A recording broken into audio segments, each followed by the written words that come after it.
Friday, January the 20th edition of the Carolina Weather Video. I'm meteorologist Matthew East here with you, and boy, we're entering a very active pattern here. Several storm systems aimed our way, and still a lot of uncertainty in the longer range. I'll get into that here as we go through today's edition of the video. Let's start off with a look at the radar imagery this morning. Notice the showers breaking out in Mississippi, Alabama, Georgia, and even into parts of South Carolina. That is a sign of the atmosphere moistening up ahead of our next storm system, and as we go through this afternoon, we'll see some of that rain spreading into the Piedmont and the foothills of North Carolina, and not the prettiest of weekend forecasts at all coming up. Let's take a look at the watch warning advisory situation. You have a strip of snow that's going to be moving from the Midwest over into southern parts of the northeastern part of the country. This will be a widespread 3 to 7 inch type of snow in that area.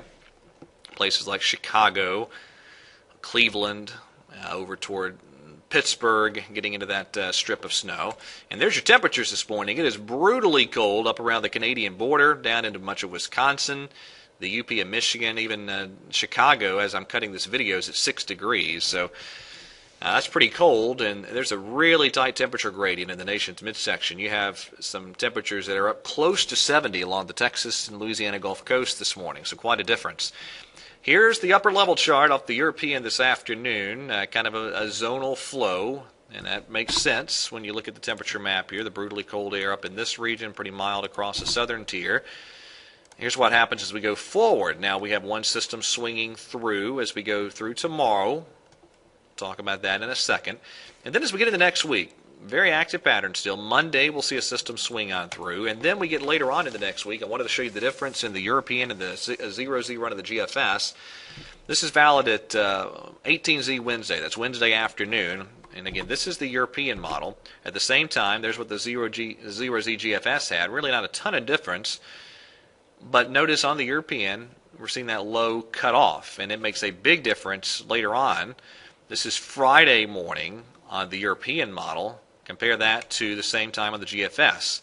The GFS brings that whole system out together late next week. The European brings one piece of the system, the northern branch energy through, and the southern piece of energy that cut off still sitting there near the Rio Grande River Friday, and finally that's moving into the Florida Panhandle on the European by Sunday. So quite a difference in how the modeling handles that late week system as we get into next week. Now let's talk about today. Again, the clouds on the increase. We'll see some rain spreading in from southwest to northeast, and temperatures challenged today in terms of highs. I think probably in the areas down closer to the South and North Carolina border region, maybe some upper 40s for highs around Charlotte in that region, maybe some low 50s when you get up toward the Triad. It could be mid 50s closer to the Triangle. It all depends on how quickly the clouds thicken up.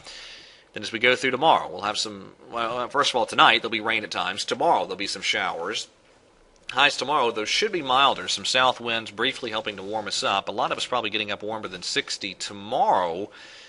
But then a big-time cold air damming setup for Sunday. This is going to be a chilly, damp, raw type of day. Very well-defined cold air damming signature on Sunday. So Sunday looking like a day with clouds, drizzle, light rain at times, and in those cold air damming areas, I-85 points north and west, it is going to be a struggle to even see our temperatures make it to 40 or 41 degrees most likely.